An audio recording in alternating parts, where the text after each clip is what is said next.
Hello மச்சா, நான் மருந்து குடிக்க போறேன்டா. மருந்து என்னடா குடிக்க போற? ஏதோ மாட்டு மூத்திரம் குடிக்கிற மாதிரி சம்பந்தமே இல்லாம ஏன்டா எனக்கு போன் பண்ற? டேய், இது சாதா மருந்து இல்லடா. அப்புறம் நான் சத்து மருந்தா? நான் தான் சொன்னேன்ல நைட்டு ஃபுல்லா படம் பாக்காதடா உடம்பு போயிடுன்னு. இப்ப பாரு சத்து மருந்து குடிக்கிற நிலைமைக்கு வந்துக்கிறேன். டேய், இது சத்து மருந்து இல்லடா. எனக்கு வாழையே பிடிக்கலடா. வாழை பிடிக்கலன்னா பைசன் பாரு மச்சான். டேய் நிறுத்துடா, நான் விஷ மருந்து குடிச்சு சாவ போறேன்டா.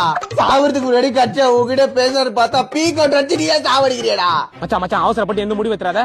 யூடியூப் இன்ஸ்டால வீடியோ பார்த்து டைவர்ட் ஆகாத. நான் சொல்றது கேளு, பக்கா மைண்ட் செட்ல இருக்கற. நான் போனை கட் பண்ணனே பட்டுனு செத்துறே நான் வைக்கிறேன். யார் சாவ போறானா? என்னடா அசால்ட்டா பேசினுக்கிற? வாடா காப்பாத்த போலாம். அவ்வளவு சீன்லாம் இல்ல. இன்னைக்கு நான் ஞாயிற்றுக்கிழமை தானே. காலையில 10 மணிக்கு ஒரு ஃப்ரூட் பீர் அடிப்பான். நைட்டு 10 மணி வரைக்கும் போனை போட்டு சாவ போறேன்னு எல்லாருக்காவையும் அரைப்பான். ஃப்ரூட் பீர் வச்சா போதே ஆகுமாடா? அப்படின்னு அவன் நம்புறான். இல்லடா, எனக்கு ஏதோ சரிப்பட்டு வரலடா. இதே மாதிரிதான் ஏதோ சரிப்பட்டு வரலன்னு போன வாரம் என் ஃப்ரெண்டு என்னான்னு போய் பார்க்கலான்னு போய்க்கிறான். போற வழியில அவன் ஆக்சிடென்ட் ஆகி கால் வண்டி வீட்டுல பாத்துக்கிறான். அவன 4 பேர் பாத்துக்கிற மாதிரி ஆயிடுச்சு. ஆனா அவன் சாகாம சேஃப்டியா தான் கேக்குறான். கொஞ்சம் விட்டு தான் இவன் செத்துருப்பான். என்னடா சொல்ற?